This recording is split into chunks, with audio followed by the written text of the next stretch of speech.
Welcome, everybody, to the Follow Your Road show. I am so happy to have with us today the intelligent, beautiful, caring, wonderful, adorable, beautiful Dr. Michelle Almeida. She is a clinical psychologist. She is an international best-selling author and speaker, and she is leading the very important campaign called Elige Vivir Saludable, or Choose to Live Healthily and in Good Mental Health. It's a Facebook, it's a mental health campaign. She is so wonderful. Please welcome Dr. Michelle Almeida. Welcome, Dr. Almeida. Thank you. That is so wonderful intro. Thank you so much. Well, it's important to recognize and acknowledge people who are doing important work. And that is something that we can definitely say about you. Before we get into what it is that you've been doing more currently in your life, I'm sure there's interesting things that we could learn about your past. Tell us a little bit where you're living now and where did you grow up, Dr. Almeida? So right now I live in Orlando, Florida. I've been living here for 18 years now, but I grew up in Puerto Rico. Puerto Rico, qué lindo. Puerto Rico, it's a beautiful island in the Caribbean. And actually, I was born in New York from New Yorican parents. And they moved after I was born. They moved to Puerto Rico and they decided to stay there. So I grew up in Puerto Rico. And were you in San Juan or were you elsewhere? Where were you? And what made your parents decide to go back, I wonder? So my father went back to Puerto Rico for a job offer. And he had one brother living there already. And when he went, he loved it and he decided to stay. And I lived in Toa Baja. There's an area in Toa Baja, Puerto Rico, which is like 25 minutes away from San Juan. Okay. But there is an area that is called Levittown. And I lived there for many years. And I grew up there. I went to school, elementary, intermediate, in high school. And then I went to college. And I had a beautiful community there. My house was built, the backyard of my house was actually a lake. Oh, how wonderful. So I grew up in a community that was very close, a very good community, and everybody knew each other there. So I had a wonderful upbringing. Wonderful. Well, that your face definitely shows how lovely it is. And I'm glad that your parents were able to provide that for you and for you to have a beautiful place that you could run and play and things like that. And then you ended up somehow in Orlando, Florida. So how did that come about? So, well, my husband's family moved to Orlando, Florida, and we used to come and spend some vacations with them. And I loved it. And I always thought that we would move someday to Florida. And we made it a reality. As soon as I graduated from my PhD degree, we bought a house and we moved. And my husband got to spend some time with his parents, which was a very good thing because his mother was ill and he spent the last year of his mother with her. So he got that blessing. Yeah, that's a great blessing. So you indicated that you had your PhD program that you graduated. So it sounds like that was something that you had always wanted to do. Did you always know that you wanted to help people and to help people in their mental health and to help them grow psychologically? I was always inclined to that. I first became a teacher. So I'm a special educator teacher. Oh, we have a little bit in common then. That's nice. So, and then while I was studying to become a teacher, I was also taking some psychology courses as a minor. Mm-hmm. And my major was education, but my minor was in psychology. And I thought I was going to become a psychiatrist. So my goal was to go into medical school. Mhm. And but then along the way, I decided to go into clinical psychology. And then my sister, I'm the oldest of four sisters. Then my sister became a psychiatrist. And yes, but we are almost all of us, we are in the mental health field. How interesting. I wonder how that came about. It's so interesting how people gravitate to particular fields, but I suppose that's not uncommon because there's definitely families that are full of teachers and families that are full of scientists and things like that. So those things. So is that always something that you were? Was it always a conversation around the dinner table, or was it something that you were always wondering, why did they do that, or what makes people think that way, or did you notice that you all as a family were thinking differently than, let's say, some of the people who you were living with, things like that? Yes, yes, of course. Yeah, definitely. It was my parents. They were always talking about. So my father always wanted to have boys, right? Okay. And then he had four girls. I was going to say that's a lot of estrogen in the house there. Yeah. Yes. So he used to joke about it. He used to say, even our pet is a girl. We used to have dogs and cats. And I don't know why they were all female. So my house was always surrounded by cousins, but there were all girls.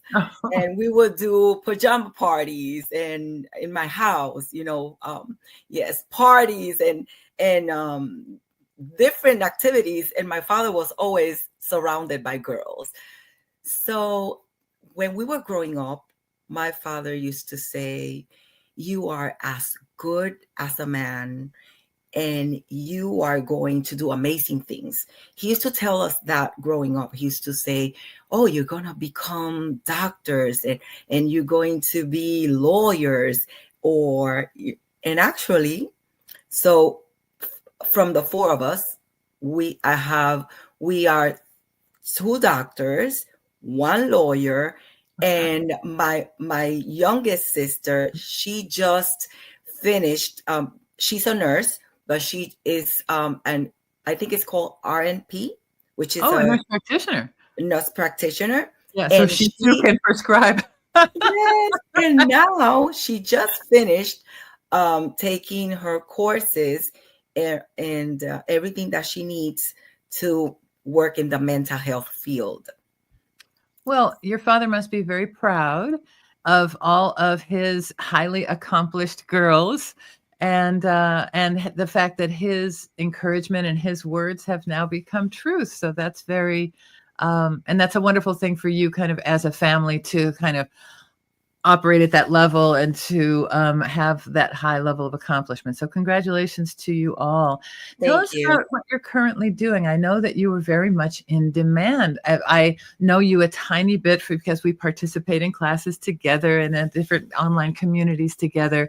And I hear little bits and pieces about your work in as a consultant and as a kind of private industry person, but you also have run clinics and you have public campaigns for mental health. So tell us a little bit about your mission and what it is that's important to you and how you do those things. So through my journey, I started being interested in suicide prevention. And in 2015, I already had my PhD degree and I was already working for a mental health clinic, but I started taking courses to know more about suicide prevention. And then I was collaborating with the mental health, through the Department of Health of Puerto Rico with mental health campaigns and going to different activities, talking about mental health and suicide prevention. And through the years, I have worked with different campaigns, but basically, I know that I like more to talk about suicide prevention. So I have been developing campaigns and workshops and collaborating with other organizations. And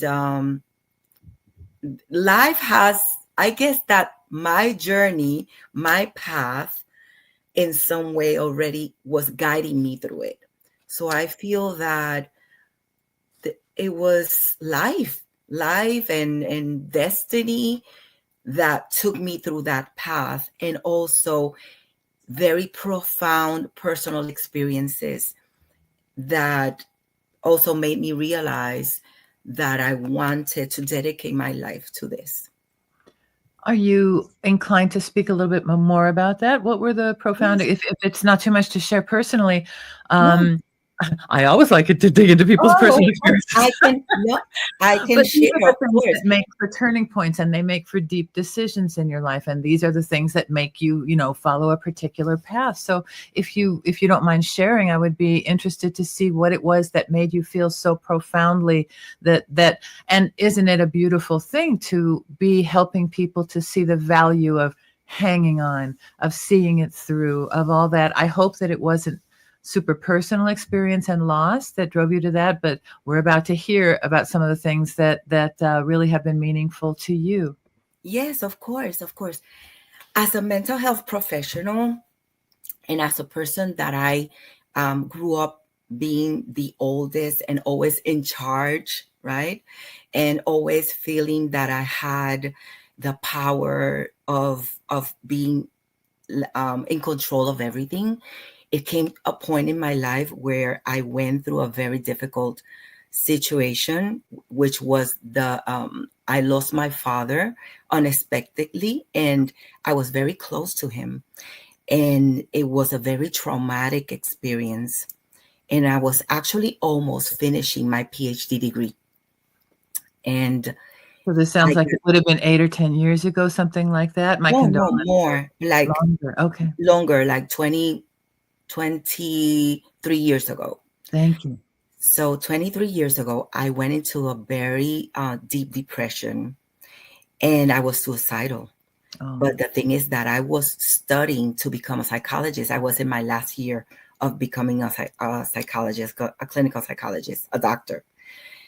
So I kept it a secret because I thought that if I talk about it, I was going to damage my career. And not only that, but I was embarrassed. mhm. I felt that I was not the person that I thought I was. It really hurt my ego. And I kept it a secret. And that was what really got me to a point of being suicidal. And I had to tell people about it, right? I told a very close friend and my sister, and they helped me. So this community of people that I was trying to um, not tell them what I was going through, they really, really opened their arms and their hearts, and they embraced me and they helped me through it. Oh, And good. then when I started working with the mental health industry, I realized that there were a lot of people that were going through it in silence.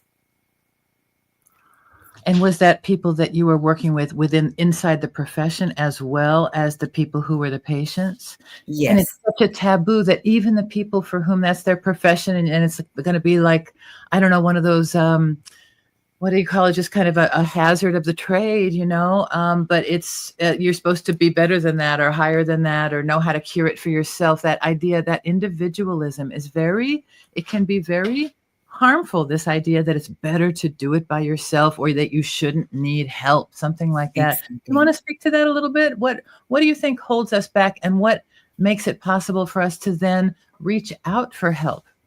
Yes. Well, I think it's the stigma of, about mental health. There's a Mhm. lot of stigma.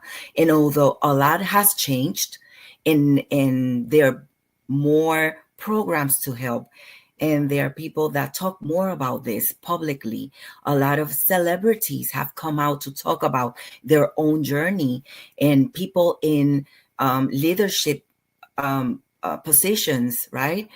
I think that culturally also there's a stigma because not too many years ago, it was a crime actually to commit suicide. And because of our upbringings culturally, the religion, and what people used to say, don't talk about this, a taboo.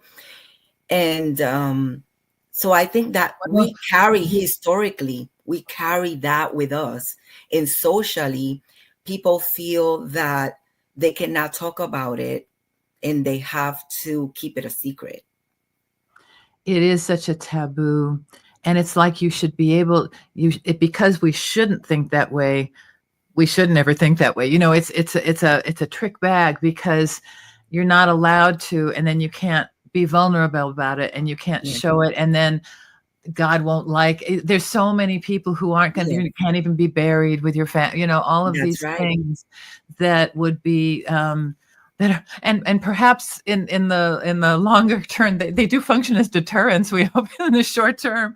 But what, it would be so facile, or oversimplifying to say, what did the trick for you, or what was it that, but it sounded like companionship and being able to talk about it was a first step to being able to get past how overbearing and overwhelming those feelings must have been. Mhm. And I know it's not uncommon. I know that many, many people go through phases in their life. What, as you recommend, or what are the things that are key for people to, if they are feeling that desperation, or they are feeling that their life is not worth living, what do you recommend to people? What are some things that are helpful? This is now a profession, and there's such desperation in it.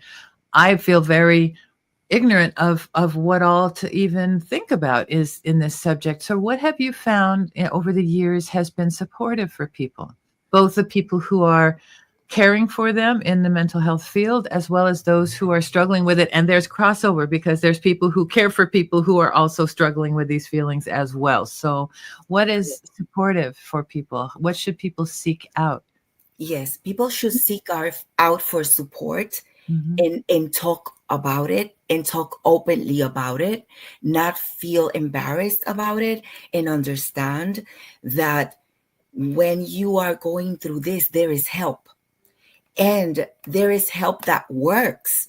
There is hope, because there are professionals that can help you, and there are people that have been through this that are now feeling much better, are functioning, and have found purpose of life again. And so, yes, basically, the most important thing right now, if you're going through something like this, is to talk about it, to talk to someone that you feel comfortable, and to seek help, because help works. It works. And maybe you don't see it right now, and you don't feel that someone can help you, or that you can have the help that you need. But yes, there is help, and it works. And you can go through therapy, and they're professionals that they know exactly how to help you. And you're going to see, when you feel better, you're going to look back and you're going to say, oh, okay, I understand now what happened. And you can see that it was possible. When you're there and you don't feel, and you feel helpless, you don't see how you're going to overcome this, how are you going to get better. But there is a way of getting better. So it's just And getting through to get to that place. It's just yes, being able to withstand that yes, that painful time. So what are yes. some resources? So there are internal resources. I wonder how, um, do prayer and spiritual things, do you recommend those things for people as well? Are those things helpful, or are those things, I don't, you can't say yes or no in anything like that, but have you found that appealing to a spiritual reality or into a religious reality, is that helpful or not helpful for people? I wonder if it maybe depends on their conditioning. Well, or their background. let's say that you are a person that is a member already of a church or, of a spiritual organization. You can go to a leader in your organization, right, and let them know that you need help, because that's something that I work with. I work with chaplains and pastors and organizations that are training, that are giving their leaders their workshops and the training that they need to learn how to work with people that are going through this. But the person that is going through this, that is already suicidal, needs professional help, Yes. and needs the help from a professional that knows how to work with this type of crisis, because these are crises, and this type of crisis, they need people that they know how to work with this. So it's very important that you search for someone that can, let's say that you feel very comfortable talking to someone close to you, a church leader or a family member, even, a person that you know already that is spiritual. It's okay, and it helps. But when you're going through a suicidal crisis, you need professional help. That's very Indeed. important, because you need to know the steps, and you need to know exactly how to help them. And only the people that have the training for suicidal prevention know exactly what is it that the person needs to be helped. I feel like at this moment we should be running a banner across the screen. So I'm going to figure out how to run a banner across the Okay. screen. What is the first? Is there a particular hotline number that we should all know to be able to tell people about? What should we, how can we support people, and what can we perhaps offer them as a resource? What if they were going to look at the screen right now, and perhaps they're watching you and listening to you and saying, yeah, I got to do this. What is a number? What are some numbers or some resources Yes, that there's a free number, which is 988. That's the Lifeline. It's called Lifeline Link. So you call, it's free. It's 24/7. If you feel you want to talk to someone right now, they have professionals that can talk to you on the phone, and they will help you through it, and they'll tell you step by step what to do and where to get help. So it's 988. It's called 988? Lifeline. Okay, and we should be able to, I hope, see that coming across our banner now. So, Mhm. so the 988 lifeline is very important. It's kind of like 911, but you would call Exactly. 988, and it hooks you up with a hotline of people who are ready to listen and care. And you were mentioning another resource that you are working with, which has a Facebook page. And is it a Florida specific resource? So the Elige Vivir Saludable. Let's talk So a little bit about that. yes, so Elige Vivir Saludable, which means choose to live healthy, to strengthen mental health. It's an educational campaign that we are running, and we are some organizations that are also in the field of mental health. They are supporting this campaign. So the campaign is providing through a Facebook page, is providing information, educational information for people to learn about tools of how to help when you see a loved one or yourself that you want help in mental health. And so the Facebook page basically is giving information about different things, how to recognize depression, because there's a difference between feeling sad, going through a personal experience that makes you feel sad, right? And there's a difference between that and depression. Depression is a clinical condition. And so people use the word depression like a common word, right? Oh, I say it all the time. I'm so I'm depressed. so Oh, I'm depressed. so depressed. Yeah, Yes, exactly. yes. But that's So that's using it like this much of the word when people are suffering this much and this much and this much of feelings of bottomed out exactly. depression, Exactly. which is So not the what same we're thing. doing through that Facebook page is explaining what is anxiety, what are panic attacks. Do you know that there's a research and the data in the control center, it's called Center for Control Diseases. They have a data that says that within the first 5 reasons people go to emergency rooms, one Oh, of them is people thinking that they're having a heart attack, and it's actually people having a panic attack. interesting. So that So, says a lot about our society, right? and it also says a lot about the power of the mind to make your body just go into such physical symptoms that are reflecting your mental condition. Go on, please. So, also, what is the difference between stress and anxiety, right? So, people use those words as if they mean the same thing, but they're actually different things. Being stress is a natural reaction of your body when you're under pressure, but actually, stress is supposed to end when whatever it is the stressor ends, right? Let's say I have a test tomorrow and I'm stressed about it. It is a good thing sometimes because feeling stressed will make me study, will make me do whatever it takes for me to prepare It's for a that. fire lit And under you, right? Yeah, yeah. exactly. But tomorrow, after the test, my stress is supposed to go down, my stress levels, right? But what if my stress levels are always high, all the time, and they never go down? Then I can be a person that starts having health problems, including developing anxiety, right? Including developing physical health problems.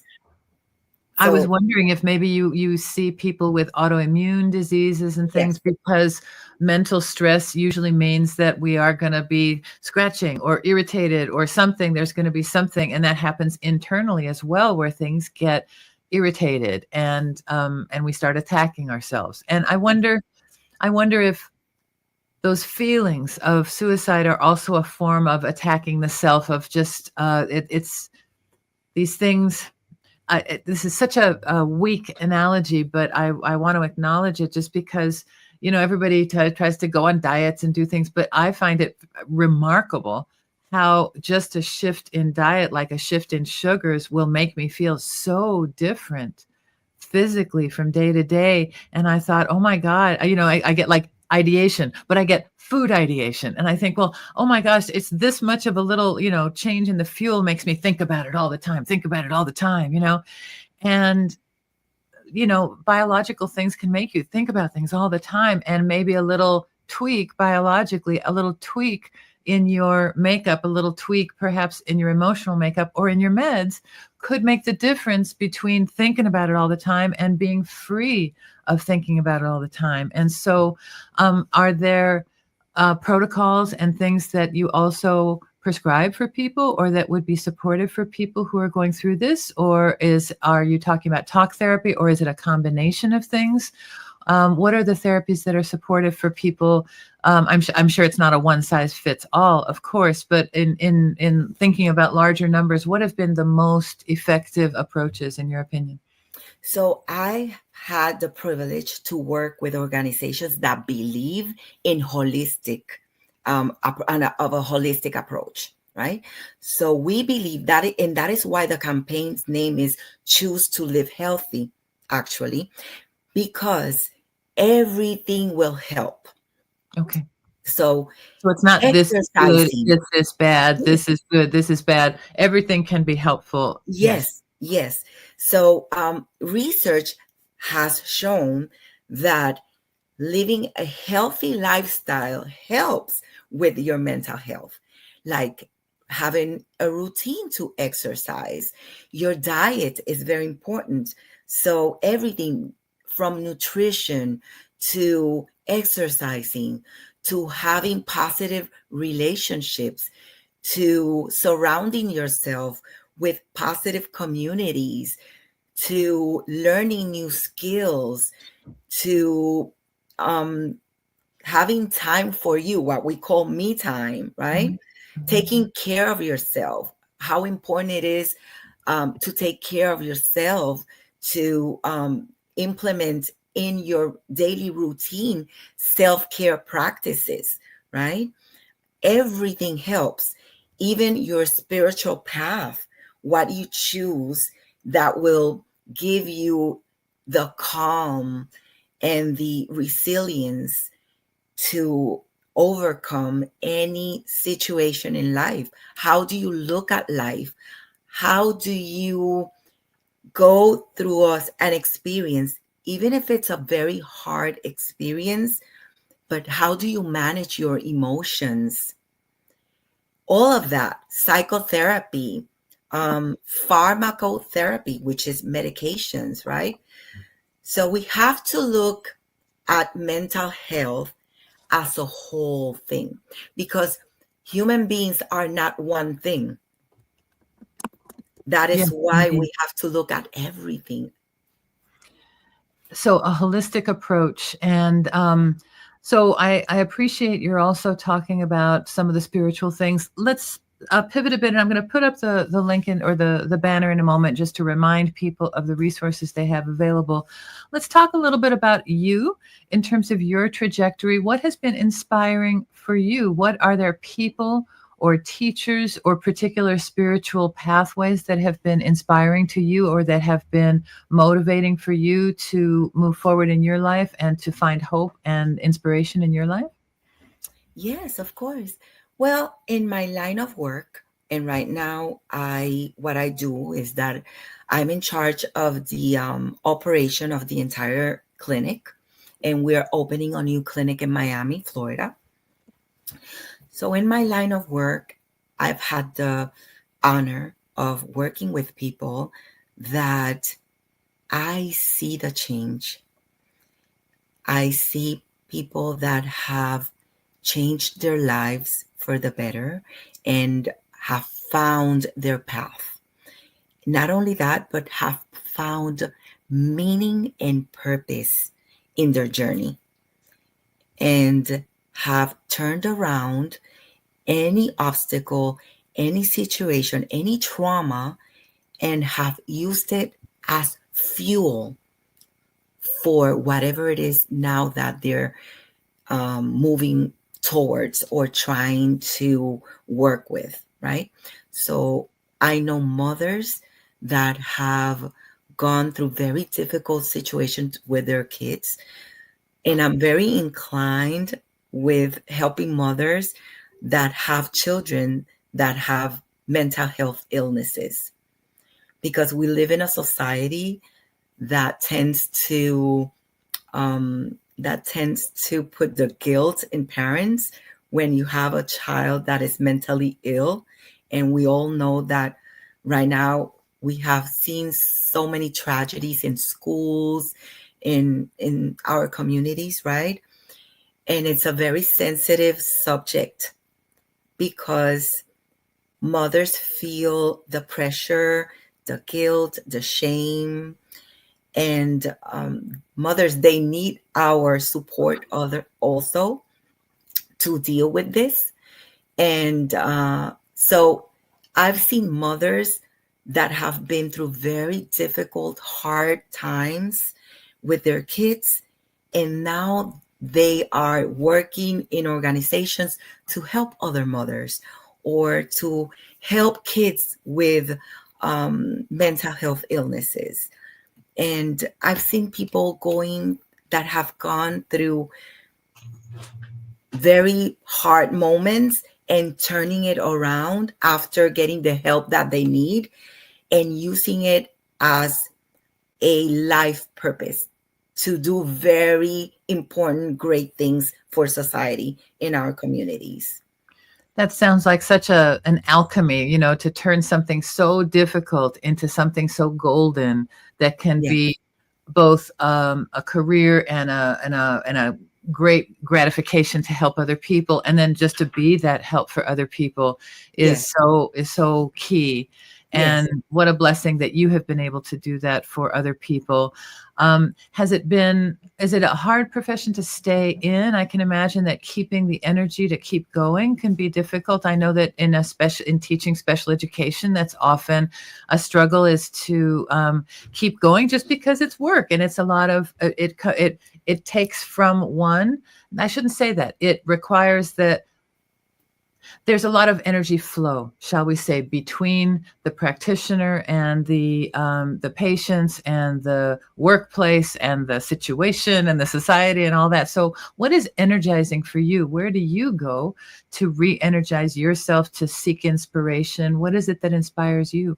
In addition to those mothers that you see, for example, turning their children's life around, supporting other mothers, and finding a life path in helping others, are there other things that are inspiring to you as well? Yes, my community, and being member of different organizations, and feeling that I am following my heart. Also, self-care practices are very important for any mental health provider or any provider in the health field, right? As well as teachers and firefighters and police men, right? And Yeah. yes, Well, we know that there are some organizations that acknowledge and support some of the first responders, because they also often will struggle with having witnessed so much trauma or handled so much just things to do as part of their job, that it becomes a big emotional weight or a big emotional load to carry. And um, they're supposed to be strong and carry it and be heroic and all those kinds of things, and yet um, every hero has a journey, and that journey has ups and downs and ups and downs, and so it is indeed heroic to have struggles. And yes, so I wonder if that's another frame, and what do heroes do to find help and to find support as well, because heroes don't work alone. no. So yeah, That and is why surrounding yourself in a community that you feel that you belong there. Belonging to a community and feeling connected and supported and understood and comfortable in your community is very important. So one of the things that I will tell everyone is find a community that aligns with your values and your experiences, and you can share who you are and your interests, and you will feel it will give you the spark that you need in life to keep going, because you're supported and you're surrounded. You know, heroes don't need to do it alone. We need communities of heroes, right? That's indeed. very important. And you're a hero to many people. I'm sure that there are many people who could point to you and say, without her, I don't know where I'd be or if I would be. And so bless you, many blessings upon you for what all you have done in your career, and what you will do in your career. You both work in the clinical setting, as well as working in the private setting as a consultant. Is that right? Well, right now, yes, I do both. But what I do, I work at a administrative level right now. Mhm. So right now what I'm doing is I'm running the clinic. Okay. So I'm in charge of all the departments and making sure that we comply with all the regulations and laws and federal laws and state laws and credentialing. And so There's a right great now deal I'm of there.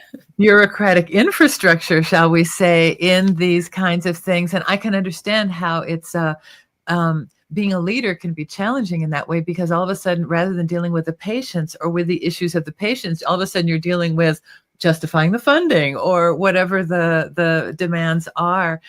What is it that really feeds you in terms of making you feel like your passions are well placed, that you're getting that feed of gratification? I'm sure it's great to get the funding and to make sure that the work can continue. And in your work more personally with people, what are some of the gratifying things that you experience? Well, when someone can share their story and they feel prepared and ready to share their story, I feel gratification there. I also feel gratification when I'm surrounded in a community of people that have a passion to help others. Mm-hmm. It is very inspiring, and you're doing that right now in a Spanish language community and supporting people to find their voice. So where we met each other was in a challenge called Yes. Find Your Voice.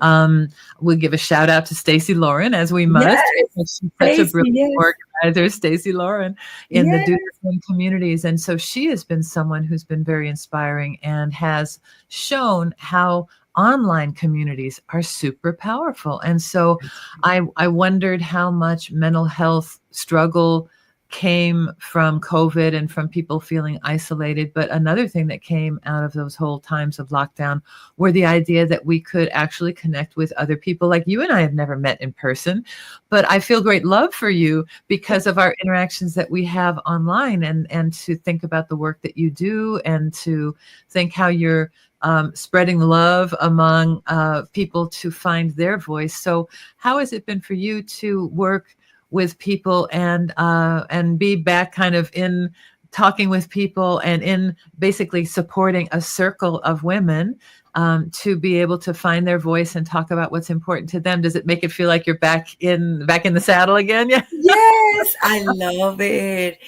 It makes me feel alive Mhm. because when you're doing administrative work with documents and, like you say, just justifying funding, and sometimes it gets boring. Mhm. And yes, but when you're in a community of people that are trying to find their purpose, their voice, their uniqueness, it makes you feel alive again. And I work with organizations also that are helping women that have been through domestic violence and that they are trying to reconstruct their lives and finding their own voice, finding their path. Um, it's a very challenging work, but it's very, I don't know, I feel wonderful with that. I've been working with communities and organizations helping women find their voice. And for me, it has been a very good experience. And I feel so happy and so grateful for Stacy Lauren because I found a way of doing what I love online Yes. and through communities like this. And, we are all heroes because, for example, Allison, what you do, you have a platform for people to express themselves. And what you do it so naturally. I don't think I would feel comfortable doing this with any person, and you make me feel so comfortable here sharing my experience and talking about what I do. So you are doing part of whatever we are, like a, how do you say rompecabezas in Oh English? yeah, a A puzzle. puzzle. We are pieces of a puzzle. So I wouldn't be able to share my story or to share my passions without people like you that have the passion and the skills to make it this easy.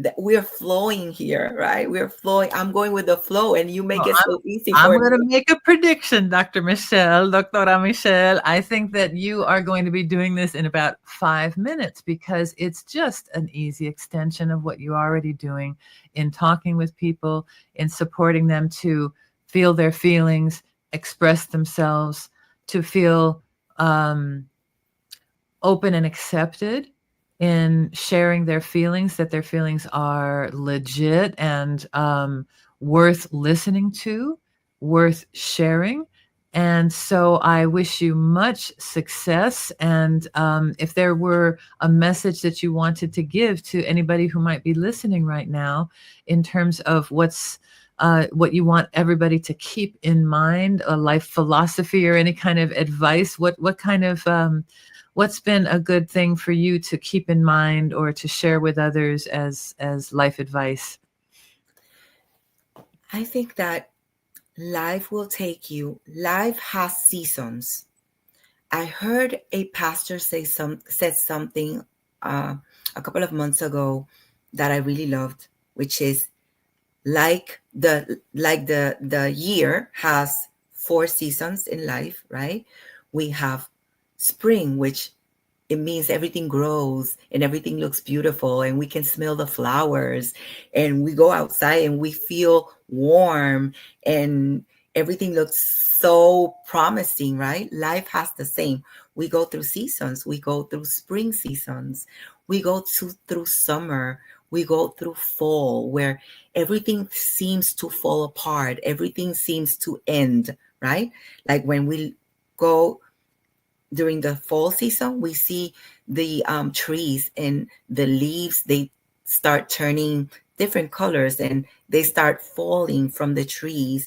So we go through seasons in our lives also where we feel that things are falling apart or things are ending in our life.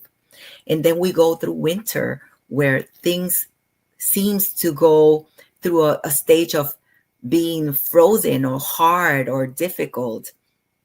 So life has cycles. So we need to understand that every cycle in our life is important, even the hard ones, because we are always evolving, growing through it. And going through hard moments and feeling sadness and feeling that we're overwhelmed doesn't mean that you cannot do, like, it doesn't mean that you are stuck there. It just means that you're going through something, but good times are coming also. Spring is coming again. Summer is coming again, because that's how life works. So we need to understand that feeling sad or desperate or hopeless at times, it's okay. We can embrace that and understand that things are going to be better again. We're going to be happy again. We can feel hopeful that things are going to get better again.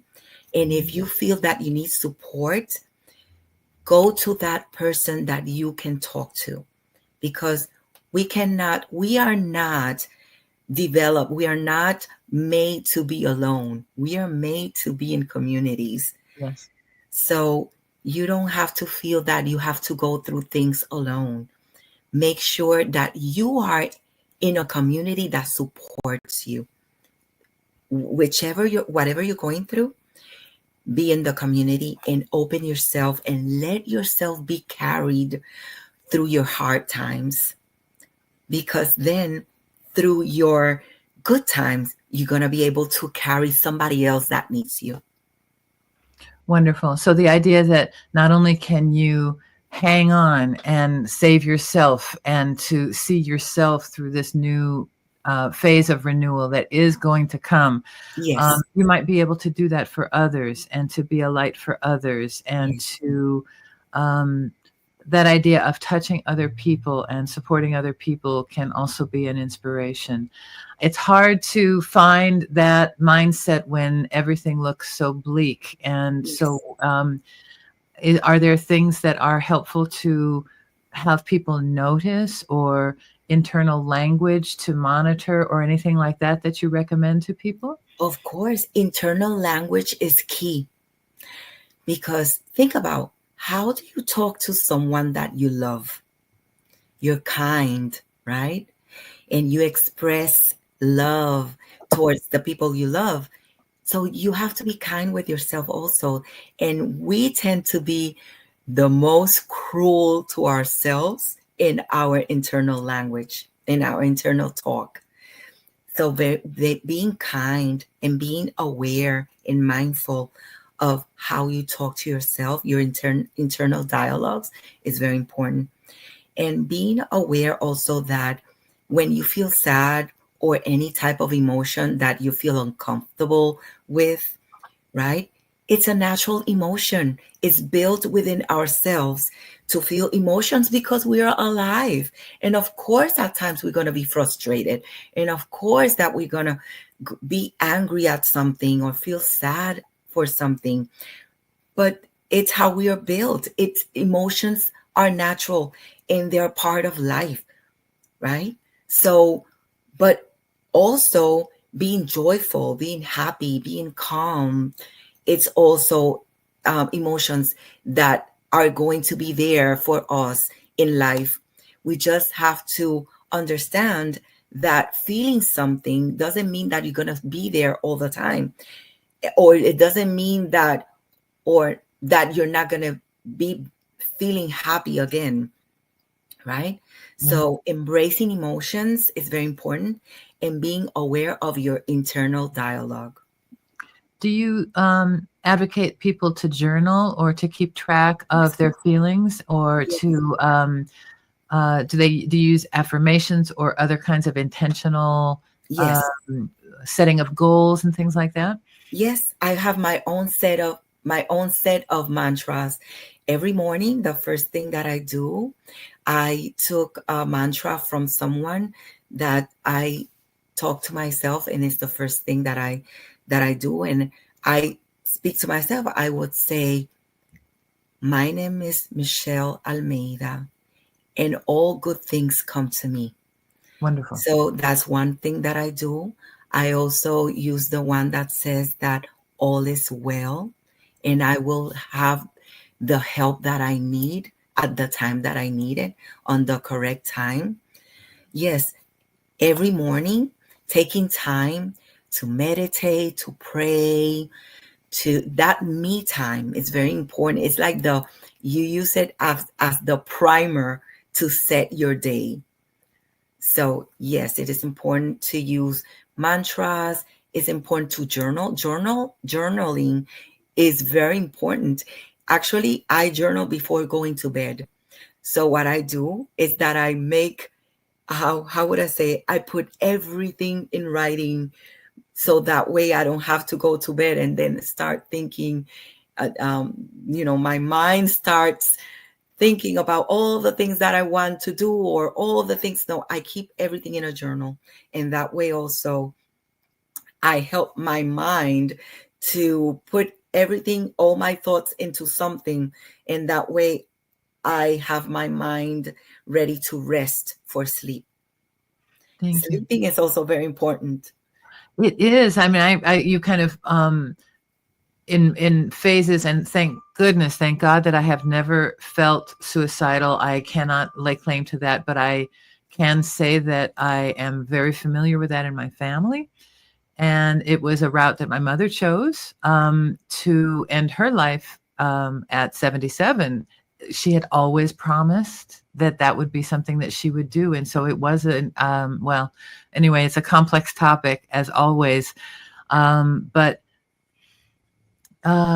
it's difficult for those who survive, Yes. because you always wish that you could have done something different. And I wonder to what degree people who are very desperately sad, um, there's so it can be very consuming, and I wonder, it's very difficult for those who stay behind, but that's not the first thing in mind for someone who's suffering, because it's hard for them to see That's uh, right. beyond the huge weight that's on them. Is future, I know this word future casting, but is it helpful for people in your experience for them to think about what they would want to do, goals that they would want to achieve, things that they Yes. want to achieve in the future, to anchor something to look forward to? Is that supportive? Yes, of course it is. Having goals in life is very important because it gives you hope. It makes you look towards the future. Mhm. Yes.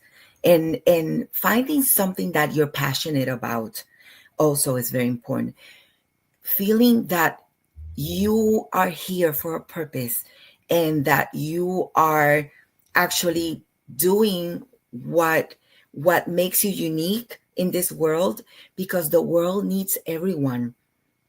And not everyone has to be doing something like running a mental health clinic or working in a mental health campaign, or, every person is doing something. We are all pieces of a puzzle.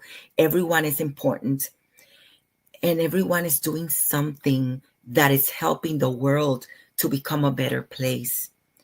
But it's important to all of us to acknowledge that it doesn't matter what you do.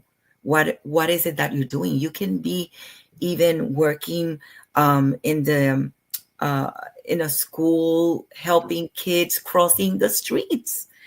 Like, there are people that around schools, they help them when they get out of school, they cross the streets with them. Or you can be the person that is making sure that the school is being cleaned and that students go to school in a clean school. You can be the person that is cooking the meal for those students that are going to the cafeteria to have breakfast or lunch. So in everything, everyone is doing. If you find fulfillment, if you find that you are living what you're called to do, right? So that of finding your call, your calling, is important, because it doesn't matter what you're doing, but if you are doing it with love and you feel fulfilled, you are making the world a better place. Well, you are certainly making the world a better place. I certainly appreciate you. Tell us a little bit about the goals that you have for your future. What are some things that you envision for yourself? Yes, well, I envision working with mental health for a long time. I have a project by the end of this year. We have the goal of opening a new mental health clinic in Miami, Florida. Mm-hmm. Besides that, I am also working as a Spanish cohort with Stacy Lorraine with Find Your Voice. And I'm a mother. I'm a wife. I'm also a caregiver. I take care of my 80-year-old mother. Mm-hmm. So I know what it is also to be a caregiver, right? And how hard it is also to be the caregiver of a loved one. So I see myself just for many, many years doing what I do. Well, it's a wonderful thing that you love what you do and you flow your love to your patients, to your clinics, to your family through the beautiful things you do. On our banner is the beautiful Doctora Michelle Almeida, your name, as well as your Facebook page. We encourage everyone to check it out. Elige Vivir Saludable. For English speakers who would also be seeking support, does your clinic provide services in English as well? Yes, it does. Okay. And this is the Clínica Felicita Ramos. Should we put that Yes. up on the banner? So let's go ahead and tout. So you have a clinic in Orlando now? Or is this the new one? Actually, the clinic is in Puerto Rico. In Puerto Rico. Okay. Yes. How wonderful. So we are working with telehealth, which is virtually. And then you're opening, and do we have a name yet for the Miami clinic? Yes, it's Almeida Behavioral Health. Almeida. Almeida like al, and then mía like no es tuyo, es mío? Yes. Okay. Is it That's the way of reminding it. Clínica Almeida in Miami, right? In Miami. Okay, right, Almeida. Okay, it sounds it's kind of like it could be in Morocco, Almeida in Miami. Okay. Yes. All right, let's go ahead and see how that banner goes. Let's go. There we go. Yes. And so I thank you very much for joining us today. I wish you great success in expanding the resources to support people in staying mentally healthy, in staying alive, in finding their life purpose, in surviving the winter of their lives into a beautiful new spring, in imagining a beautiful future for themselves and for their family. And that may everyone please connect with a wonderful community, either in person or online or both, and find beautiful people like Dr. Michelle Almeida, who can smile and tell you wonderful things and give you wonderful reasons to hang on and to live, to fight another day, to help people another day, to connect. Let me ask you this, just a real quick thing. It just occurred to me, is pet therapy, do you encourage people to have a little animalito, to have a little pet or something like that? Of course. Yes. Emotional pet support, emotional pet Yeah. for emotional support. Yes. I have a couple of friends and they don't go anywhere without their little doggies, but their little doggies are adorable and are indeed total support animals. They have a personality. They give you someone to relate to. They give you someone to feed. It's another way to kind of have a reason to keep going as well, if only to just be able to feel the love and give the love to your little animal, even as you're trying to feel the love and find the love for the human animal. And if you're not a dog lover, you might like a cat. Or a bunny. Or a birdie. Yeah. Yes. Yeah.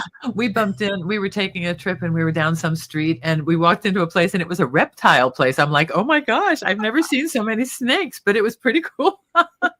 So it all depends. There's another guy who likes octopus, and so fish are great for people who are lovers of water and things like that, because it's a form of fascination and beauty and all of that. So how do we find inspiration in life? Is there a particular religious or spiritual practice that's supportive for you? I am very open. I don't follow a specific religion. Mm-hmm. I am very open. I consider myself open to spirituality. Although I surround myself with spiritual leaders in churches, because right now I work, how do you call capacitando, which is like workshops? Or it's increasing capacity or supporting people to build networks. Yeah, exactly. So we are building a network of spiritual leaders in churches that have people prepare to work with suicide prevention. That's wonderful. That's wonderful, because that is the place where you want the support to be. And oftentimes people are very moralistic about it. And they're going to be criticizing you for coming clean about something that you're really feeling. And so how can you really embrace with the spirit of the religion to really embrace the person and keep them in the love of everyone who's there, not in the judgment of everybody who's there. So that's a wonderful thing, to increase people's capacity and to grow the compassion to also include everybody, and to include the compassion to really bring people back into the fold and into their own hearts, Yes. So that's how I started, with a pastor that lost his daughter a couple of years ago. Yes. Because of suicide. And he was the one that actually told me that he wanted me to start going to churches and talking about this. So whatever church invites me, I go to. Wonderful. Well, you're a busy lady, and I hope you stay busy doing such important and wonderful work, and give enough time for your self-care and for your family. And I appreciate your being here today, Dr. Michelle Almeida. May you achieve worldwide success and support many, many, many people to understand what it is to be in community, to support people, to make it through their difficult times, and to lift everyone to look to the future. And so I appreciate your being here today, and I thank you for spending the time with us. Thank you very much, Allison. It has been a pleasure and an honor to be here with you. And you're welcome back anytime. Anytime you have a message you want to spread, I will help you do it. Thank you. Right. Thank you so much, everybody. And here she is, Dr. Michelle Almeida, from her Clínica Felicita Ramos in Puerto Rico and the Clínica Almia in Miami, coming soon, and much success to you forever and ever. Thank you for being with us. Thank you. Bye-bye.